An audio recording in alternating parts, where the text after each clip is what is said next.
Hello there. So, we finally have Generation 7, Sun and Moon. I'm really liking it so far.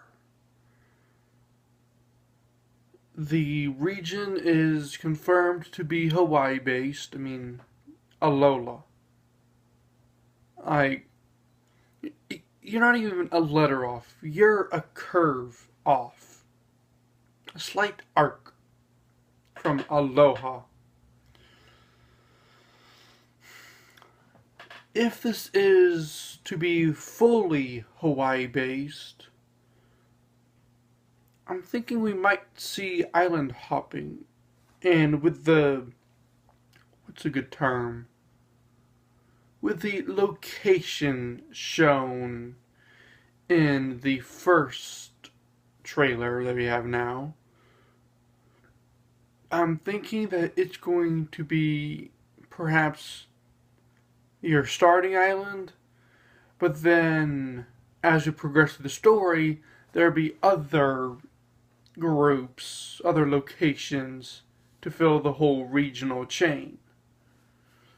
And if that is to be the case, sure, I'll take it. Given how my full experience of Pokemon began with Alpha Sapphire, I am completely used to island hopping as a thing. Or at least expansive water.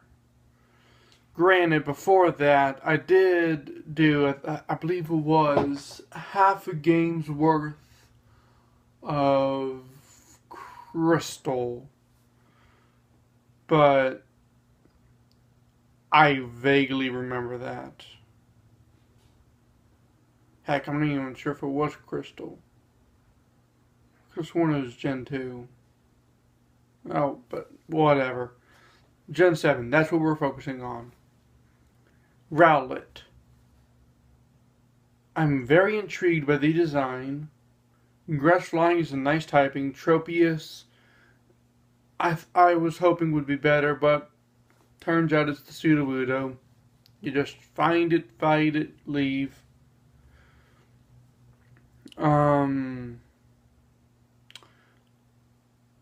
I'm thinking that, and this is just fan thought, where they could go with this is, and I'm trying to remember the name of it, but probably not worth it. The Keeper of the Library in Avatar: The Last Airbender. That would be interesting. And what you could do with that is, if it were to go into that route, Grass Dark or perhaps Grass Psychic. Dark because, well, at least in Avatar, its color's dark, and it is rather ominous. Grass Psychic because, well, the dude knows a lot.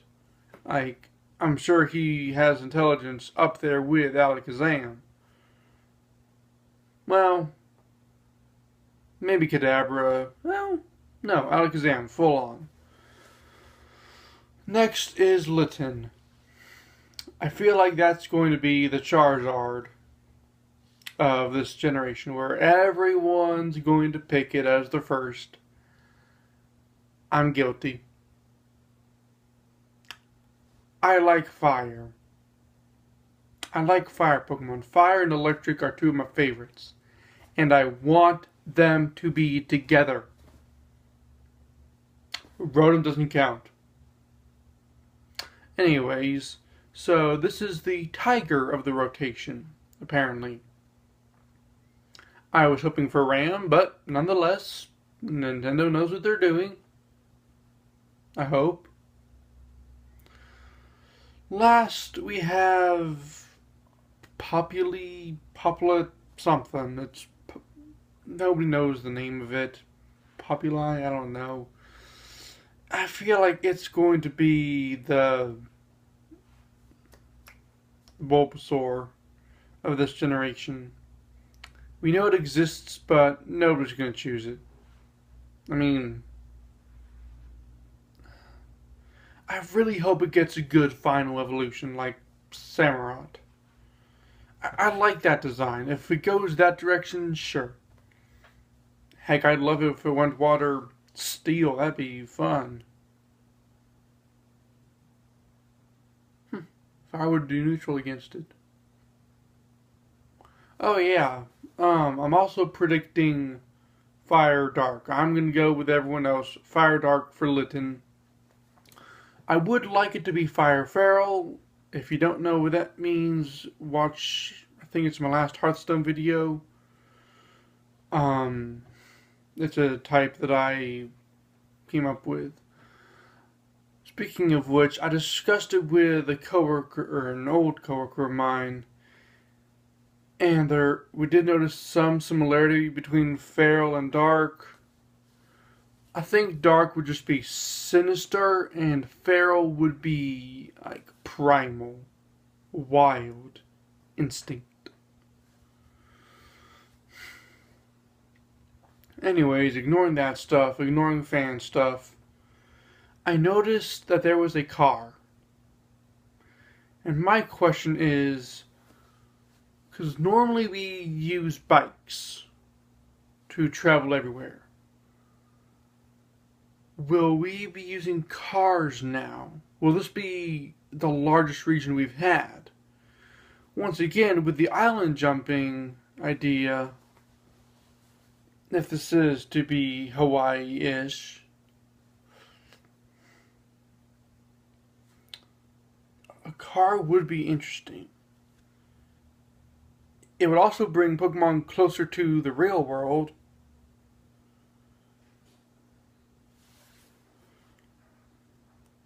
Granted, I'm certain there's going to be alleyways in this game. There has to be little shortcuts that you can take. The game looks so expansive. Like, I'm trying not to gush too much. The volcano intrigues me. I don't know how far they're going to go with that, if it's just going to be a landmark, or if there's going to be something involved with it, with the main story. I'm hoping more so than in Omega Ruby. Oh yeah, we don't know the new enemies. I just noticed that. Anyways, speaking of the enemies, one thing that the enemies are always involved with, or tend to be involved with, is the legendaries. We have what looks to be a fire lion and a mysterious, some call it a bat. My first introduction to this, before I even saw the trailer, was the Devilmon character from Digimon. And yeah, I can see the resemblance. I can also see this as a really, really glorified Mega Golbat. Golbat? Crobat? I never bothered with the Zubat line. Yeah, so my predictions on the typing. Part of me wants to say Fire Fairy for the lion, but I don't think so. Fire Psychic I would enjoy. I feel like Psychic is going to be its typing mainly due to a small detail, and that is when it was showing off the start of whatever move it's going to be doing. It had a circle highlighted on its forehead showing its symbol. So I'm guessing it's going to be a special attacker, and since it's legendary stats, it would make sense for it to be psychic type. Now, the moon Pokemon. My guess is going to be Dark Dragon.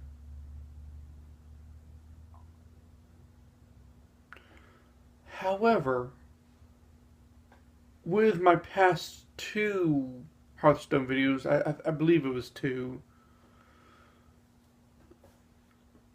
this would be a nice chance to release my types as a thing, if they were to occur.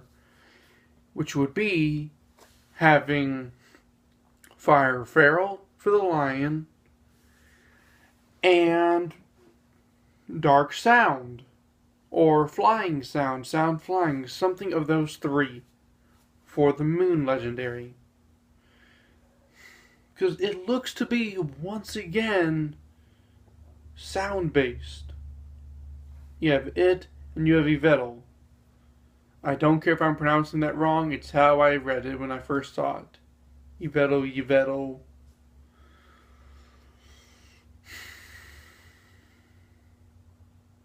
All in all, I am very excited for this game. I'm hoping my pre-order comes even earlier now that the release date has been bumped. And wow, like a week before Thanksgiving? Thank you, Nintendo. Maybe you'll actually have something to talk about at E3. Who knows? Anyways, I'll see you guys next time.